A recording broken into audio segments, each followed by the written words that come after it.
Hello, everyone. Welcome. Do I see anybody coming in yet? Thank you so much for joining us. I see some people coming in now. Awesome. Welcome. We're going to get moving in a couple of seconds here.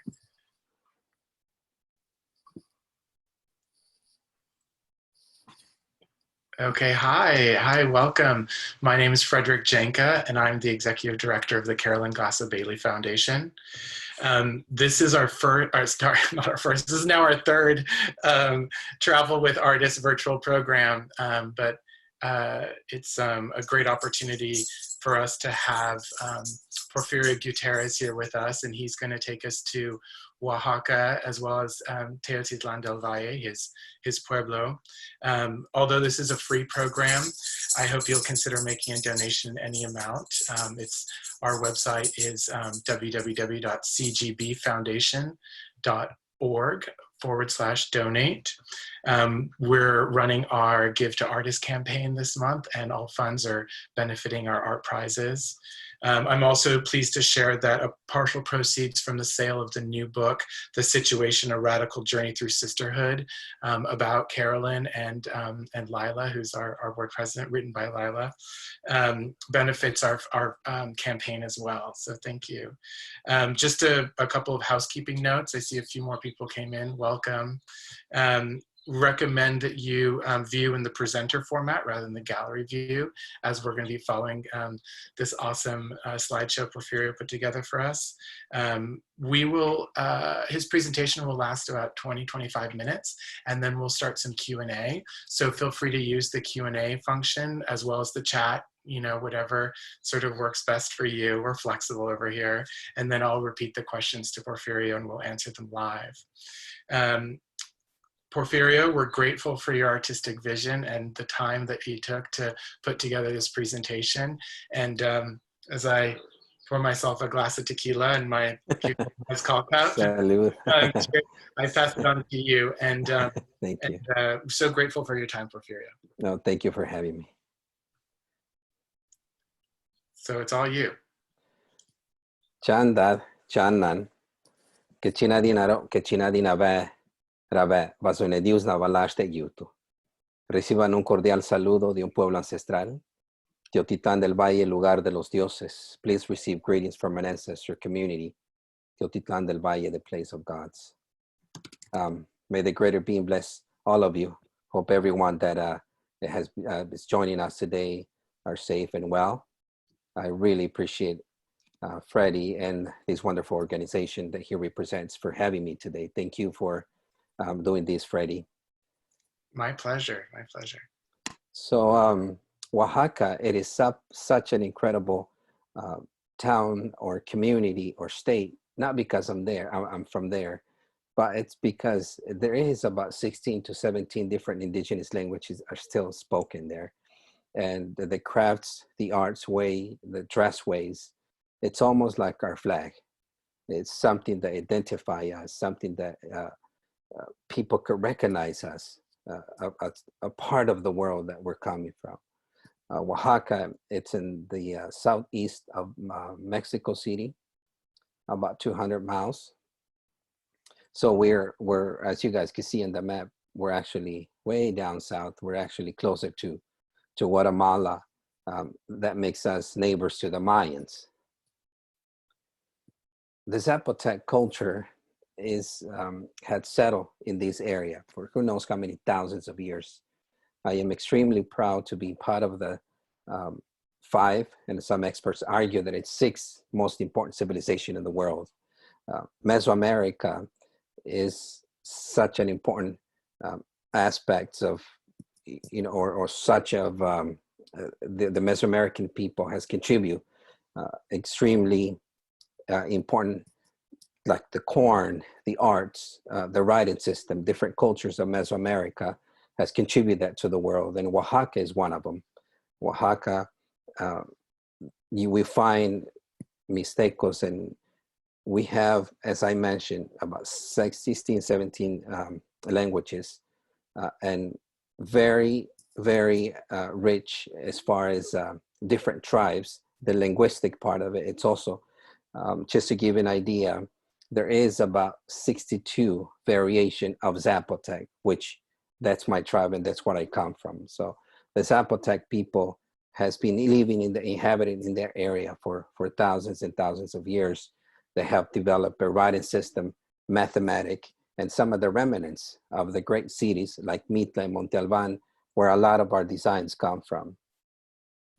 One of the extremely important aspects of what they've contributed to human, it's not only the writing system, the arts. They did a lot of work on gold. They document a lot of their history through the ceramics, but also corn. I was doing a little bit of research many years ago and finding out that squash has been cultivated in Oaxaca area for at least 10,000 years. And corn has also been cultivated or began to be domesticated from a wild plants called teocinte about 6,000 years ago.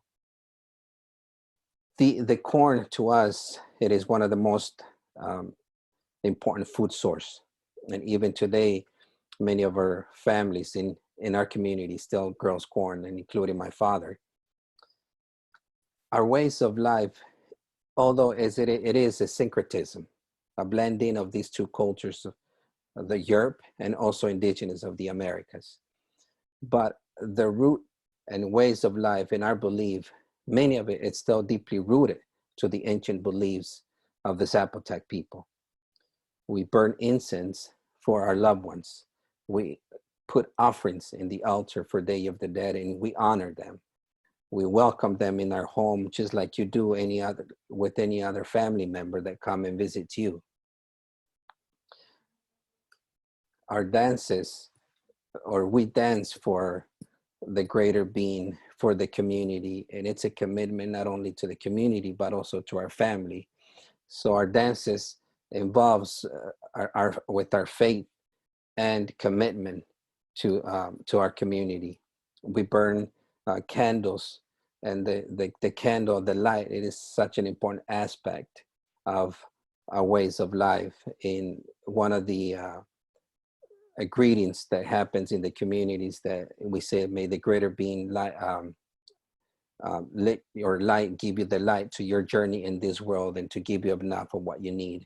And different milestones of our life, the candle, it is such an important aspect of it. And even for Day of the Dead, there's a specific type of candle it's burned for that occasion, or when someone passes or it's deceased.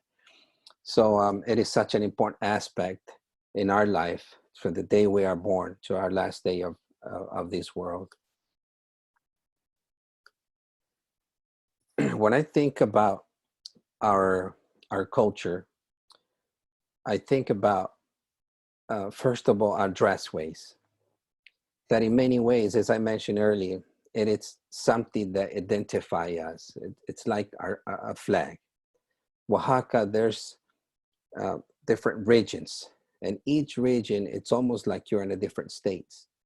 So for the Triqui indigenous group, they wear a specific garment, as you can see on the picture, where you see them, especially in the mercado, you know where they're from because of the dress ways.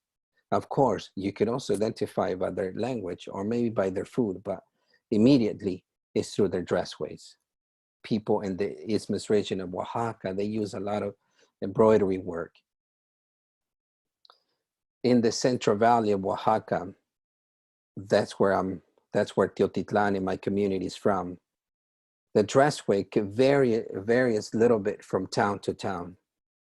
The picture you're looking at are women from San Marcos Tapasol, I'm sorry, and where they actually do incredible red pottery. But they still have the enredo sash, but they particularly use a headdress or a head, they wrap something on their head. And their clothes are a little bit more colorful than people in Teotitlán.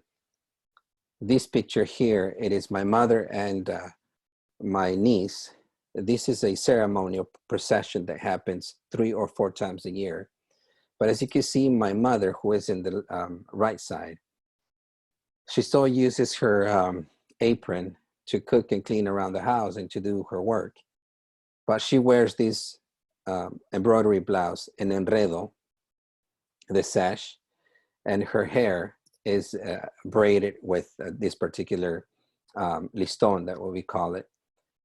But it's not too colorful, or she doesn't wrap her head with anything like people in San Marcos La Pasola. So the dress ways that I keep going back to how we use, how the dress, it's being identifies people today, how identifies people, you know, decades ago, and how that it's still playing a really important role within the community for everyday use, of course, and also for ceremonies. And it also makes me think the importance of colors. So for a procession, for the procession ceremony in Teotitlán, women uses a red enredo, or the skirt, a red sash, and you can see the embroidery blouse. But the color red has been an important symbolic element in ancient Mexico, has been used for different ceremonies, even for medicine. Although with the arrival of the Spanish, we lost so much of this information, but the memories are still there. If you ask one of the elders, or if you ask me, really what red means to us today, we might not able to tell you exactly the symbolism of it, but we could tell you how precious and important it is. And you could see that by using it in the ceremonial procession that happens in the community. Another very important aspect, I was talking about the food earlier, how each community or each region of Oaxaca, we eat certain things. And the cuisine also varies from town to town, just like our language. In Oaxaca, in Teotitlán, or the Central Valley, you will normally see these gigantic, I say gigantic, they're about, 18, 16 inches of tortilla that it's made by hand. And that the comal, these, how do I call this, a toast surface, it is made by the ladies from San Marcos La Pasola, just across the valley from my town. Historians believe that in Oaxaca was the place where tortilla was invented, because they found the oldest comal in Oaxaca. I can't remember the exact date the comal that they found is, but this is where you see such a big tortillas. When I asked my father what corn means to him, my dad, he's 78 now. When I asked him what corn means to him, and he said that the corn is sacred. When I was growing up, my dad would never, and my parents would never let us waste tortilla, or you will never see kernel on the floor. My dad picks it up and says, "Can you guys see that the sky is clear?" Meaning there's no rain. And only by the rain, we're able to grow corn and have food. Even today, my dad, when he harvests his corn, he picks the biggest corn and puts them on the altar.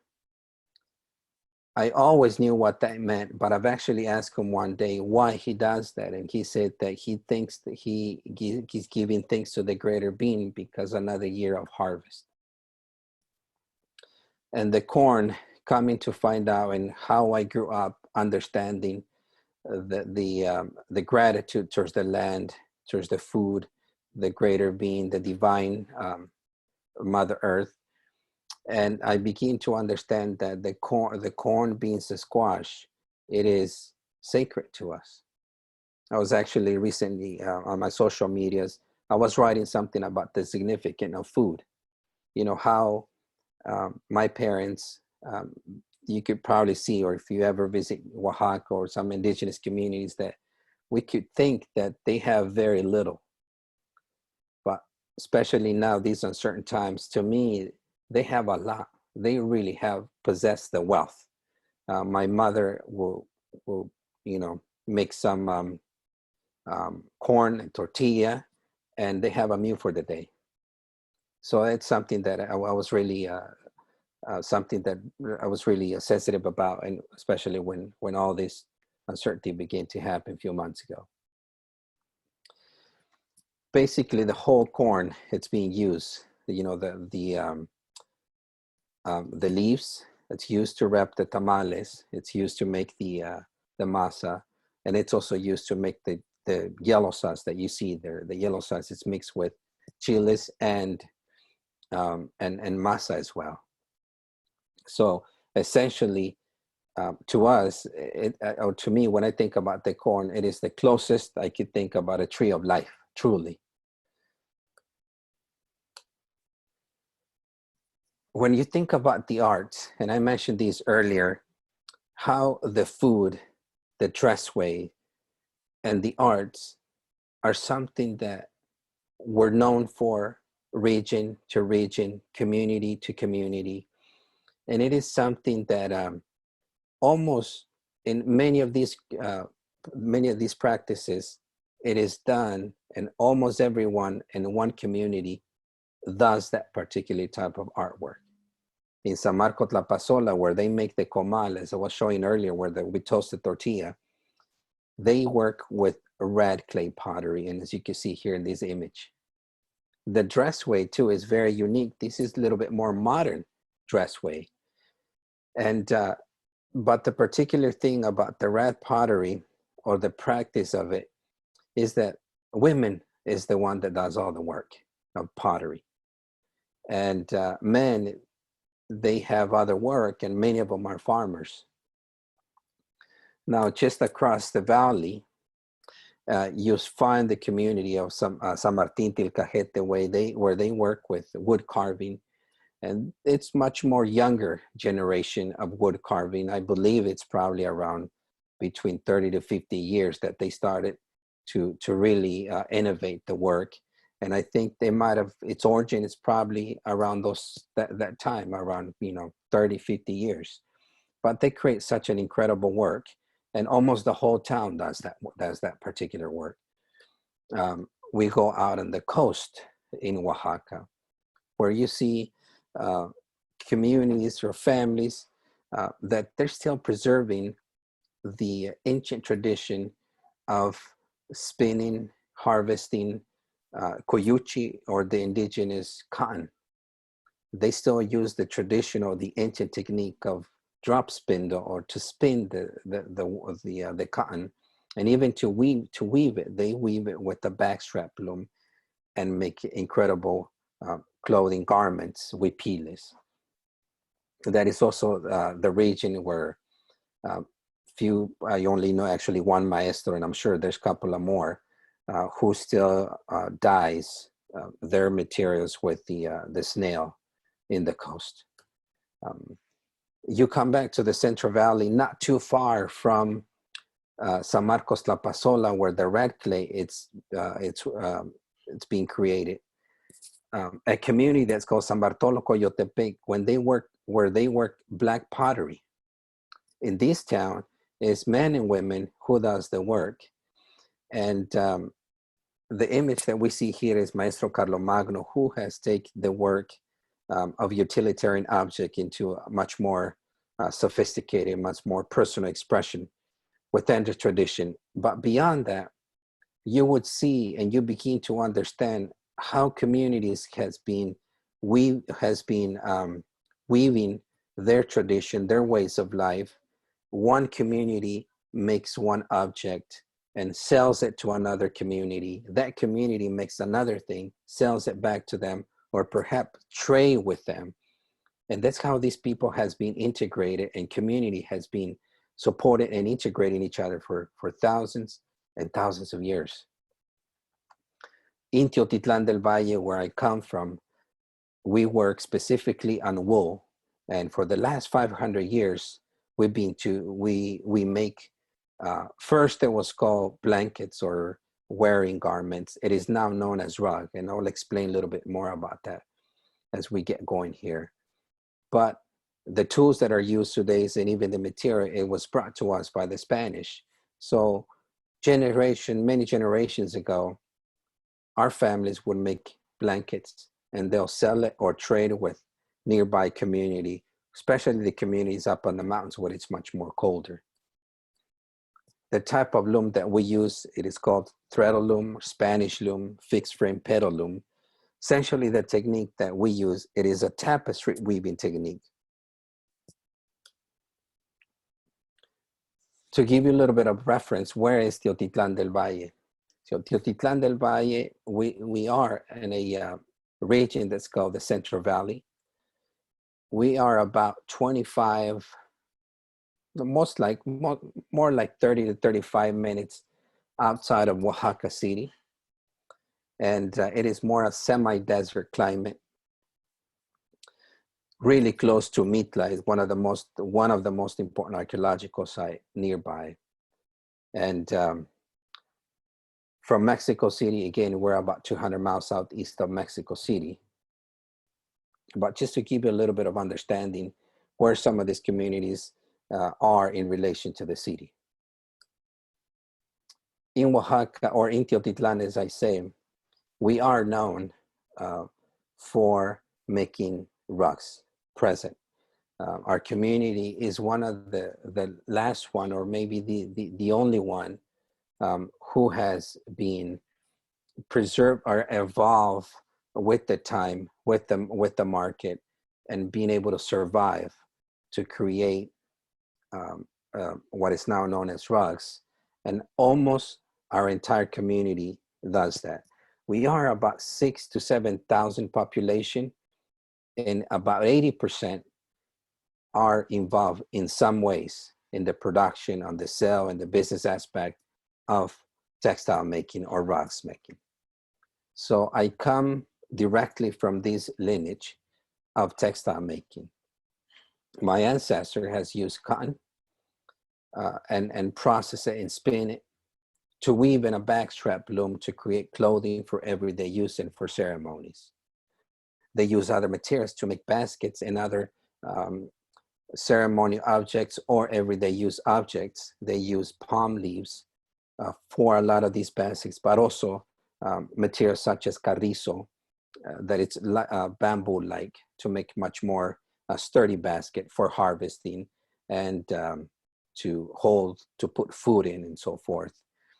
The dyes has been used, specifically the cochineal insect has been used for thousands and thousands of years, and of course the indigo and other elements that that you can see in the colors that you see on our pieces today.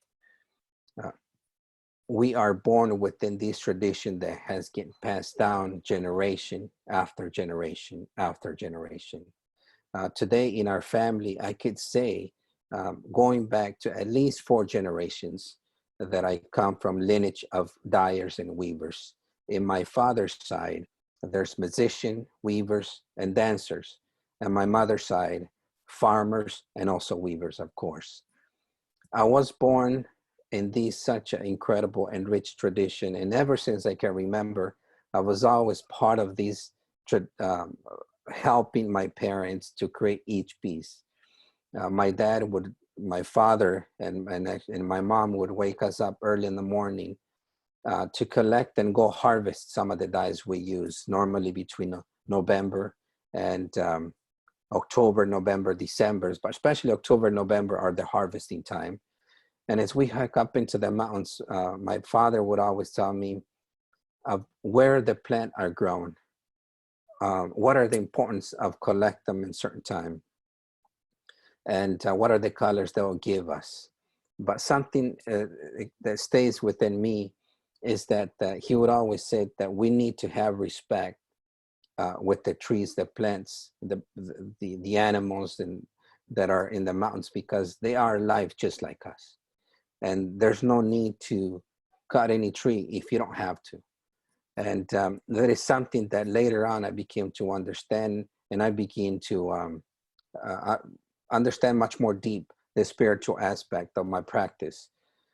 The plants could give you a variation of color whether it received a lot of rain or not enough rain, whether the same plant grew on the foothills or grew up in the mountains.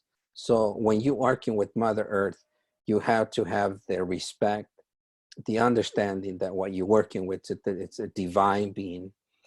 And to me, and how I understand my practice is, if you don't have that understanding, then it's most likely you could disrespect Mother Earth, or it is really easy to put money before your cultural values. To me, the essential and the respect and the soul of what I do, it comes from that philosophy. When I begin to understand, as time passes, about the natural dye, I begin to understand that you can never force Mother Earth. You can never force the material. Instead, it has to be a respect and harmony between Mother Nature, you, and the practice.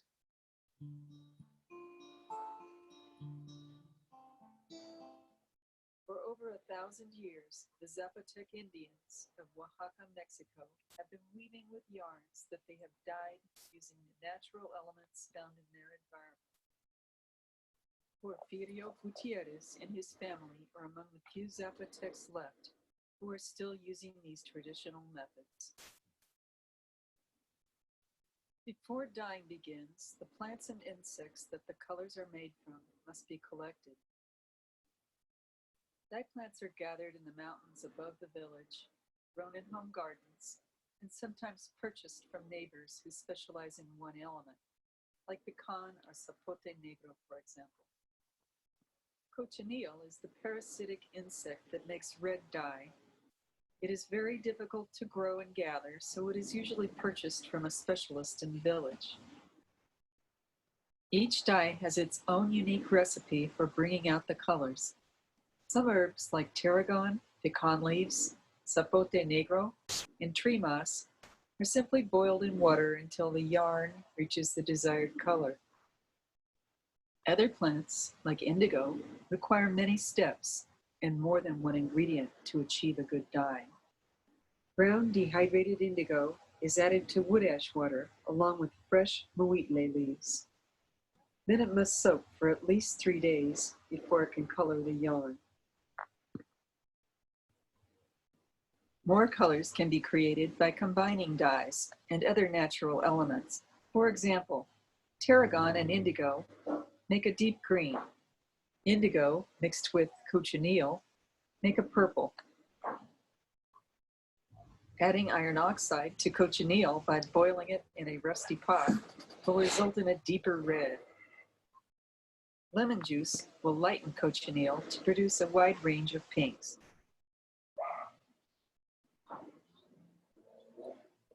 Using all natural dyes results in a beautiful array of colors that cannot be achieved with synthetic chemical dyes. For more information on the natural dyes used by Porfirio Gutiérrez and his family, please visit porfiriogutierrez.com. I began to weave formally when I was 12 years old. But at the same time as I'm helping my parents collecting plants, winding bobbins, finishing or grooming the pieces that my father or my older brothers will weave, I begin to understand, and that's how you actually begin to understand the principles of weaving at a very young age. I remember playing under my father's big loom and see a new design emerge line by line. My dad would tell me about the elements and the name of the elements and how the loom would work. And it just amazes me how thread by thread, and my dad would give life one piece. And that takes such a long time. But to me, it was more like a meditative. It is something that you absolutely attach to the practice of the loom and the material. And that's, I think, I begin to understand that one piece, it's part of you. It's an integration of you or an extension of you.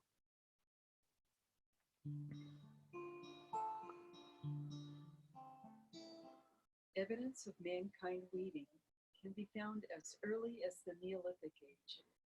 and there are indications that it may go back as far as the Paleolithic era.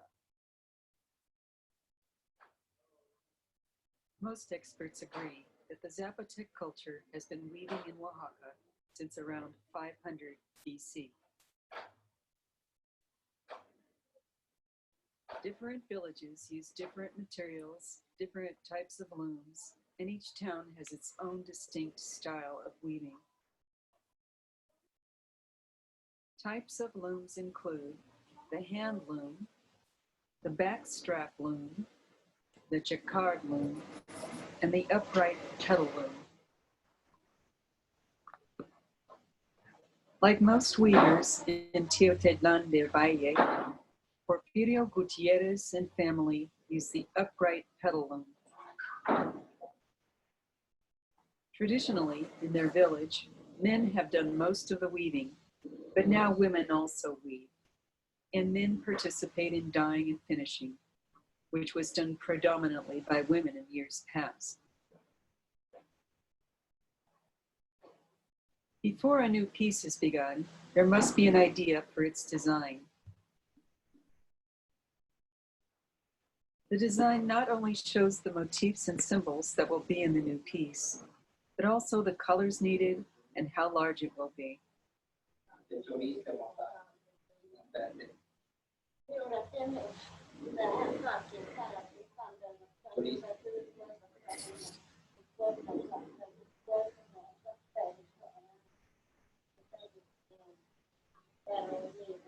When these things have been determined, the weaver measures out the number of warp threads that will be needed.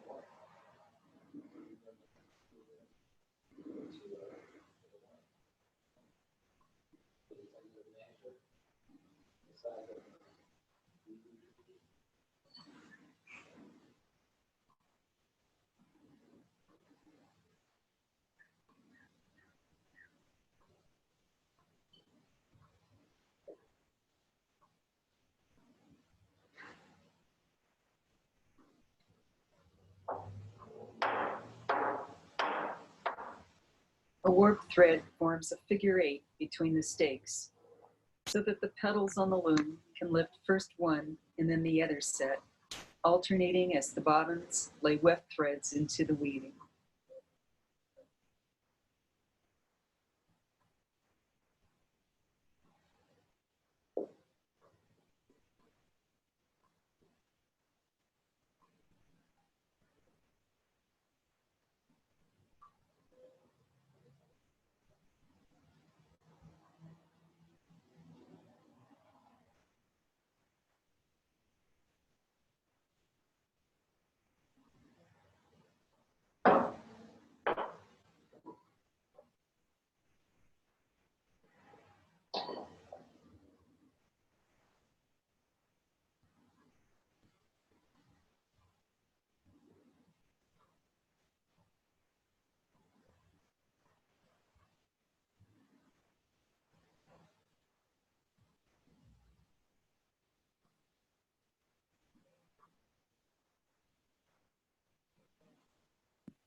Hi, The Porfirio. next I'm step is sorry to to tie the new warp threads Yeah. into the loom. I just turned up the volume a little bit. It was hard in between to hear what was happening. Once the new warp threads are on the loom, they are wound around the tobillo pole until taut. Then the beater is tested for alignment and adjusted so that it does not chafe on the warp or other parts of the loom.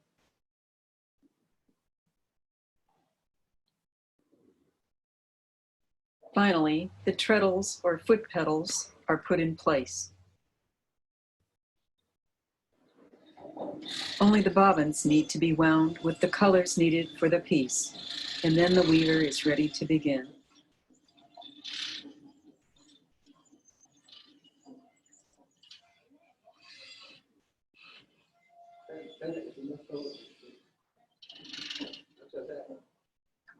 Weaving on the upright petal loom requires coordination of feet on the treadles and hands on the beater, bobbins, and shuttles, while keeping track of design details.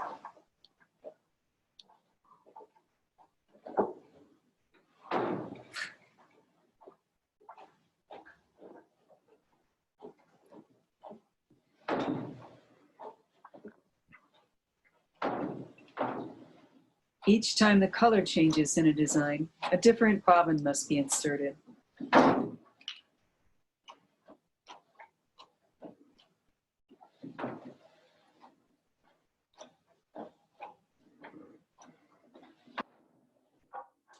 Sometimes a comb is used instead of the beater on detailed work.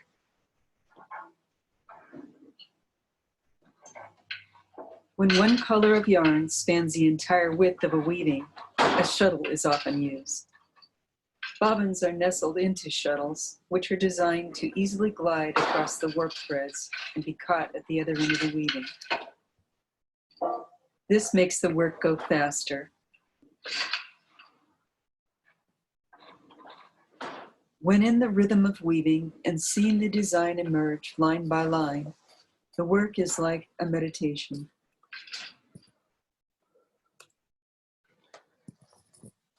Not until the late 1600s, late 1960s, early 1970s, our work began to be known as rugs. Prior to that, it was used for everyday use and for ceremonies. As visitors began to come and admire the work that we're doing, they found that it was a great thing to use it as a rug.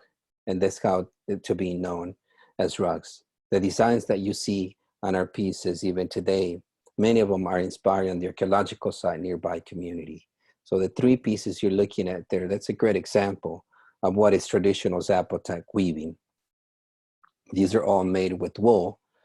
And historically, the colors or the amount of colors that we're using, it was mainly what was available from the sheep. Very little natural dye. Instead, natural dye was more of a complement to the natural sheep color. The traditional techniques or the traditional design, it is my basics of understanding the design, composition, and color, and so forth. And my teachers has been my parents. My background as it is a lifetime of school that I began as I grew up, and I discovered that I had a passion for weaving. I had discovered that what we do, it has a lot of values, and it deserves to be continue to be preserved. And I began to also develop a more personal expression within the work. So this is one of my original design. It's the journey of the butterfly, and you can see the origin of it. I mean, you can see more of an abstract expression of the traditional design. As far as well as other design technique like this is an influence of very well-known, one of the remarkable type of textile that was developed in the colonial time. Historians can never find where the origin of it, but it was an influence from the native Mexico as well as the European. So this is my interpretation of the saltillo sarape. To me, when I look at this particular piece and when I begin to design this piece, the dots represents the sacred seed, which are corn, beans, and squash. And the design element you guys see on the right, that it represents the sacred plant, which is corn, and the celestial space where our soul goes to live in after our journey in this world. And then you also, then I continue honoring the sacred seed. This particular one sort of talks about the food and how, especially in indigenous community, that you begin to see a lot of processed food. You begin to see a lot of other, canned food, that it's replacing our basic and traditional meals and diet. This particular piece was inspired on the archaeological side that I showed earlier. I'm really drawn to a focal point. I'm really drawn to one element that it's really off-center. In Teotitlán or in the tradition, it's normally the designs are used on bands like and spaces in between, but I'm really drawn to the element itself, and that I want to share the something, a detail of it that to me it's really strong. Then I begin to develop other work that honors the mats. It's called petate, that it's being used for thousands of years in ceremonies and also everyday use. And not too many generations ago, it was also used as a shroud. So it is something extremely important in our everyday life. I grew up sleeping in one of them as a bed, and made with palm leaves. It is used to make food, to lean on the food, or to lean on the floor to grind food. Or when someone gets married, they would, the newlywed kneels on a petate on the altar and receive blessings from families. I created a body of work that's called Rituals. It was shown on the installation at the Textile Museum in Oaxaca City a few years ago. But as I continue to try to hold on to this traditional knowledge, it is really difficult because the chemical dye has been replacing these traditional practices, and it is much more easier, much more faster to use, and a more commercial market that began to develop late 60s, early 70s has been replacing this knowledge. And in Oaxaca today, or in Teotitlán, we are maybe about 5 to 8 families who truly honors the knowledge and wisdom of natural dyeing. Just like many parts of the world, you might see a lot of demonstration happening, but the knowledge, it has been gone for many generations in most of the families in the community. So often people ask me, so, you do what you do because you come from the tradition. And I go, yes, in a certain degree I do. But not because you come from a tradition. You do, and in my case, I am expected to follow tradition, but it's not the case. I do natural dye, and I work with Mother Earth because I discover that Mother Earth, it's a divine being, that the water, it's also a living being, and that my work honors the great masters and weavers before me. I discover my passion and my calling more than my passion. It's a calling for me. That is why I do what I do. It has been absolutely really hard to keep this tradition alive and educate and re-educate the importance of traditional practices. But to me, this is something that that could honor my forefathers. Well, thank you so much, Porfirio. We're going to start doing some questions. Sure. So I'll just kind of talk over this. You can keep that going. Yeah. Or at least put it to your last slide there. So one that just came up was a question about regional competitions like the one in Pátzcuaro. Do they help to encourage the maintenance of artisan traditions and local economies? I'm sorry, I couldn't hear you with the video, so I'll go back to it later on. But yeah, I'm sorry, can you repeat your question? Okay, sorry, yes. So we're looking at how do regional competitions like the one in Pátzcuaro help to encourage the maintenance of artisan traditions and the local economies? Mm-hmm. Are you aware of that? And what's happening in Pátzcuaro? Yeah. I'm not really aware of that, but absolutely, I think traditional practices is most definitely against the mass making of things, just like the clothing, the handmade things, and even a lot of the handmade things, very little, it's still preserving the soul of what was the principles of the process at one point. A lot of it's using heavily chemical, much faster, and that's because the market also asking for cheaper products. So it is, I think it's a struggle for artisans all over the world. Completely. So two kind of combining a couple questions for the sake of time. One is about learning how, teaching future generations about natural dyes, which I think is a good segue to your natural dye garden project. So maybe you can speak to that a little bit. Yeah, I think in order for a practice to continue to be preserved, is you need to teach or inspire young weavers, but also you need to educate a market. If you're not inspiring or teaching young weavers, at the same time the market is not educated, the authenticity, then it won't survive. But also through teaching, it came to the necessity of create a garden where much of our dyes could be planted, could be grown, but also to educate within the community and also the visitors. It is a piece of, it is a center or a piece of land that would honor the knowledge and wisdom and ways to also document it, preserve it. And especially with the pattern changes of rain now, we're not getting enough rain. So we are facing with that as well, because our dye stuff, it is not something that we could buy at the store. Okay, another question kind of combined around process. One part of it is about color choices. Are there sort of rules with colors, or are the artisans really able to freely choose your colors? And then do you normally prepare your designs with a sketch, or do you create them when you're working on the loom?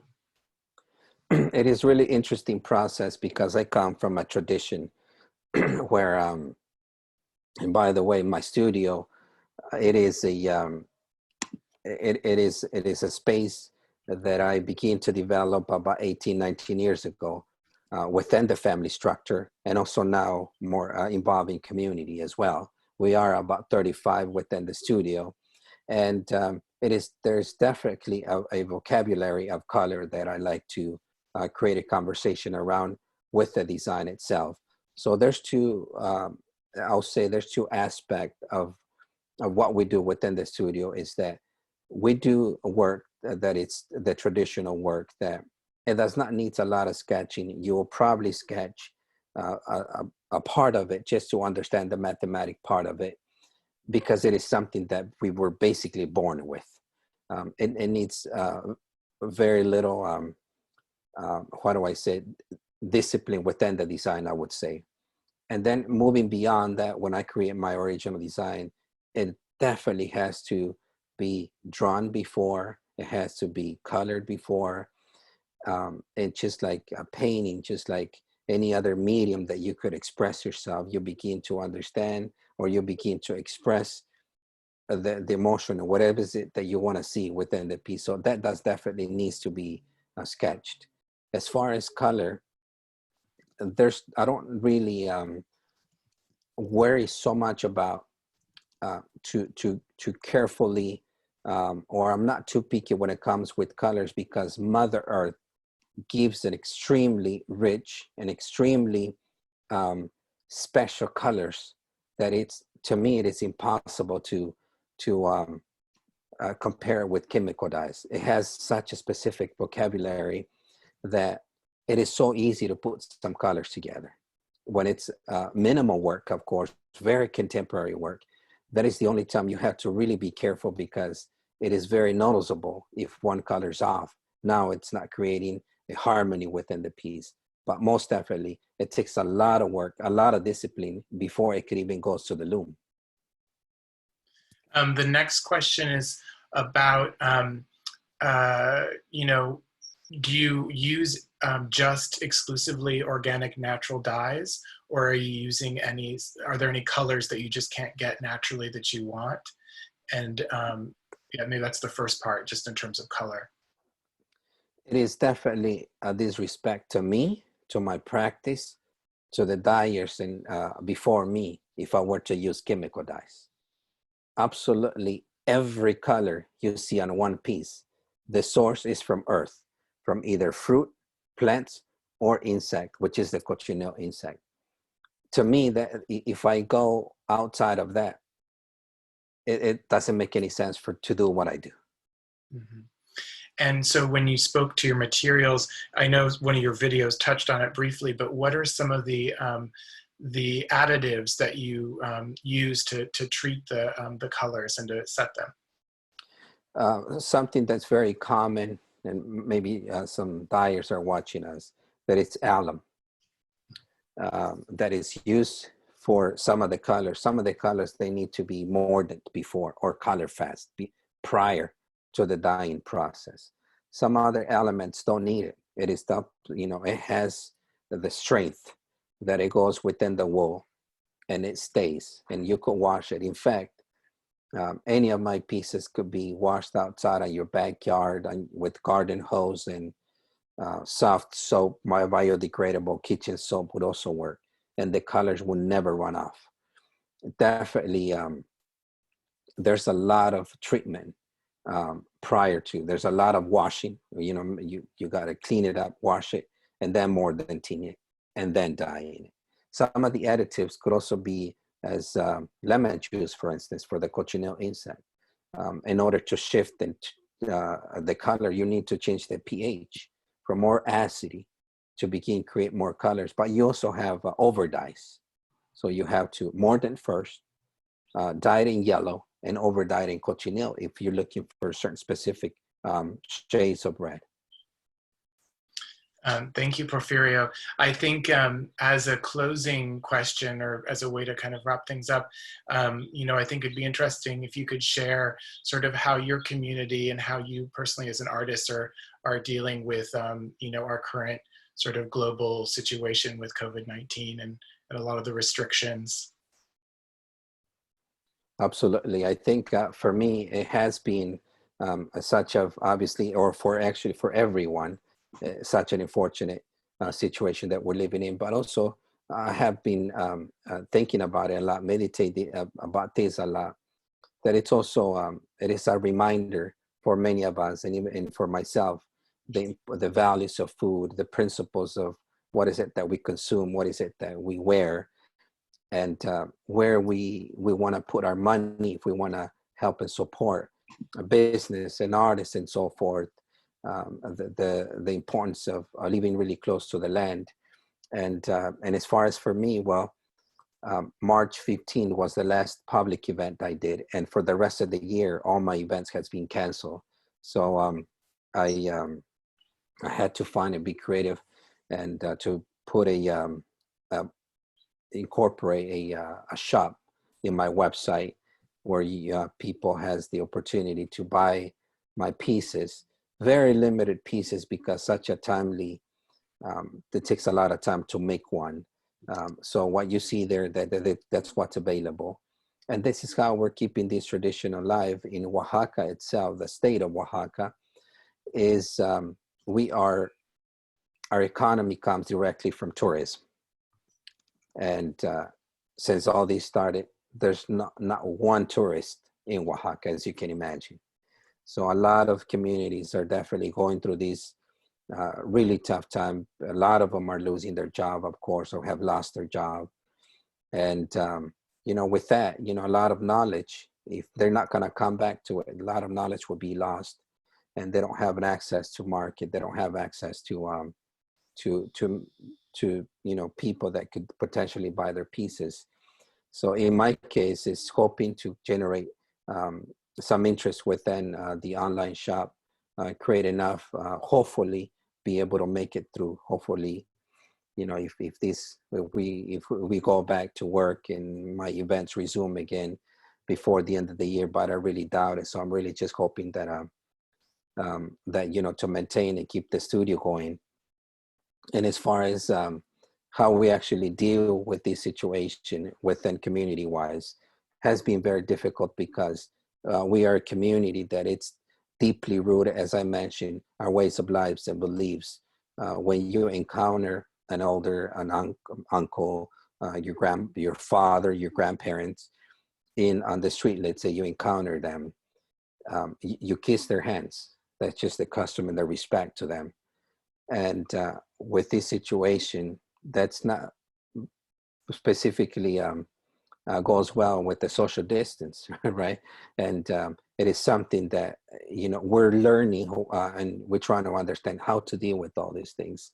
And of course, with, you know, just trying to, you know, just recently there has been actually many deceased in the community, and family members, they had to go and pay their respect to them, because it is something that they believe it is something is part of their way of life and their respect to their family.